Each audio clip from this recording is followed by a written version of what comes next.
আপনাকে এখান থেকে যেতে দেওয়া হবে না। এক মুহূর্ত নষ্ট না করে মহারাজকে শ্রীরামের দর্শন করান। আপনি যদি এটা না করেন তবে তিনি অবশ্যই আপনাকে এখানে আটকে রাখবেন।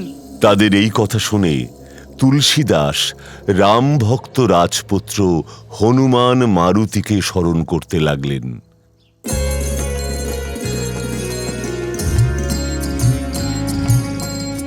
जय हनुमान ज्ञान गुण सागर, जय कपीसती हूँ लोक उजागर।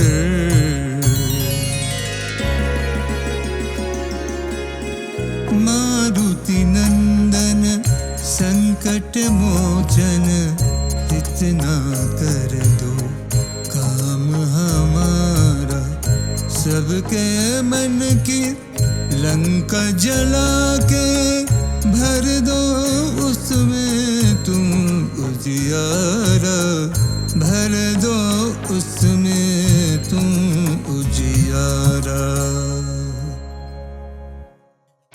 মারুতি তৎক্ষণাৎ তুলসীদাসের সামনে হাজির হলেন।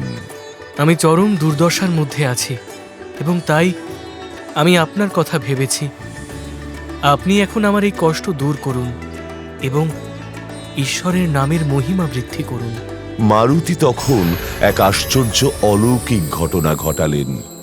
তিনি তার বানরদের সেনাবাহিনীকে একত্রিত করেছিলেন এবং স্বর্গ থেকে অনেক শক্তিশালী বীর নেমে এসেছিলেন। বর্ষাকালে যেমন আকাশে মেঘ দেখা দেয় বা বৃষ্টি পড়লে যেমন পৃথিবীতে ঘাস ফুল ফুটতে শুরু করে, কিংবা দুর্ভিক্ষের সময় যেমন আকাশে পঙ্গপালের মেঘ দেখা দেয়, তেমনি হঠাৎ করে এই হাজার হাজার সংখ্যক বানরের বাহিনী হাজির হয়। বানররা মারুতিকে প্রণাম করল। আপনি আমাদের আদেশ করুন। আমি তোমাদের একত্রে ডেকেছি যাতে তোমরা রাজাকে তোমাদের কিছু প্রাকৃতিক বৈশিষ্ট্য দেখাতে পারো। এই আদেশ পাওয়ার সাথে সাথে বানরেরা কাজে লেগে পড়ে। তারা ছাদে উঠে টালি নষ্ট করতে থাকে। তারা শিকড় শুদ্ধ বড় বড় গাছ টেনে এনে মানুষের দিকে ছুঁড়ে মারতে থাকে। সমগ্র দিল্লি জুড়ে তখন অরাজকতা শুরু হয়ে গিয়েছিল। তারা কয়েকজনের নাক ভেঙে দেয় ও কান কেটে দেয়। তারা কয়েকজনের ঘাড় মুচড়ে দেয়। তারা কয়েকজনকে পা ধরে ওপরের দিকে ছুঁড়ে মারে।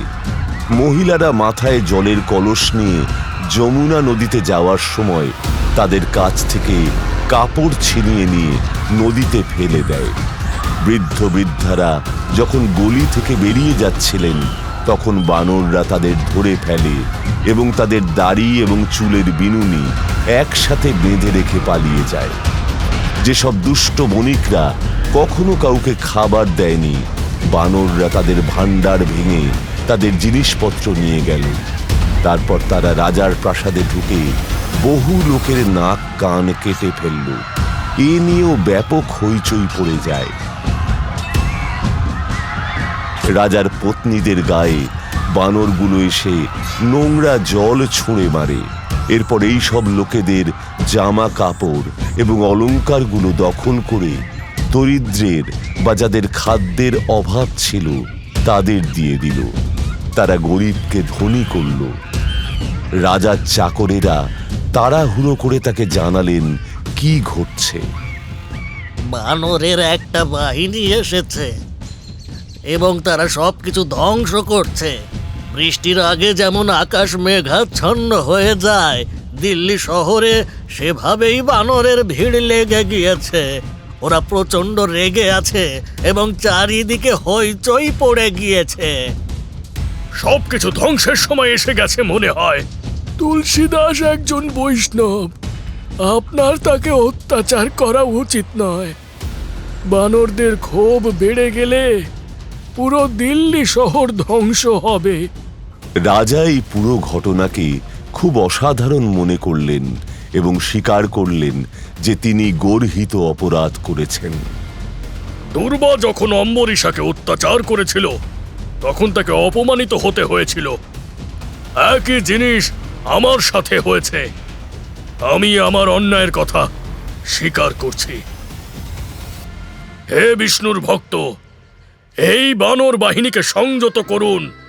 আমি আপনাকে নির্যাতন করেছি, কারণ আমার অজ্ঞতায় আমি জানতাম না আমি কি করছিলাম।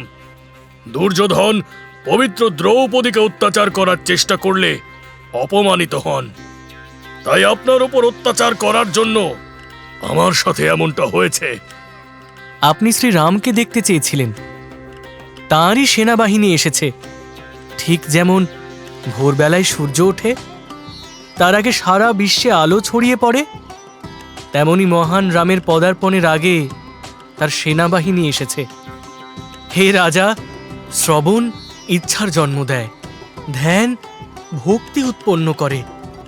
এটি ঈশ্বরের প্রত্যক্ষ প্রকাশ, যা একজনের মধ্যে জানার আকাঙ্ক্ষা তৈরি করে। আরও বানরেরা আসছে, আর রাম তাদের অনুসরণ করছেন। আরও 18 কোটি বানর সেনা আসছে, আর তাদের অনুসরণ করে আসছেন স্বয়ং শ্রীরাম। আপনার সৌভাগ্যের কোনো সীমা নেই। শ্রীরাম আপনাকে দেখতে আসছেন। আমি ইতিমধ্যেই যথেষ্ট রাম দেখেছি।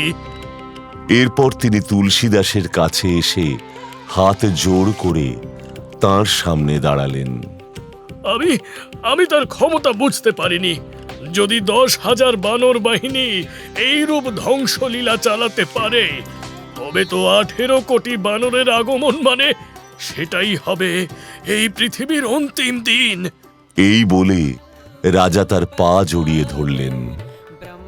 রাজার করুণা জাগানো অনুরোধ শুনে বানর বাহিনী অদৃশ্য হয়ে গেল এবং সমস্ত মানুষ তুলসীদাসের চরণ পূজা করল। তুলসীদাস সেখানে 1 বছর অবস্থান করেছিলেন এবং পরম প্রেমে তিনি শ্রীরামের জীবনের অসাধারণ কাজের গুণগান গেয়েছিলেন।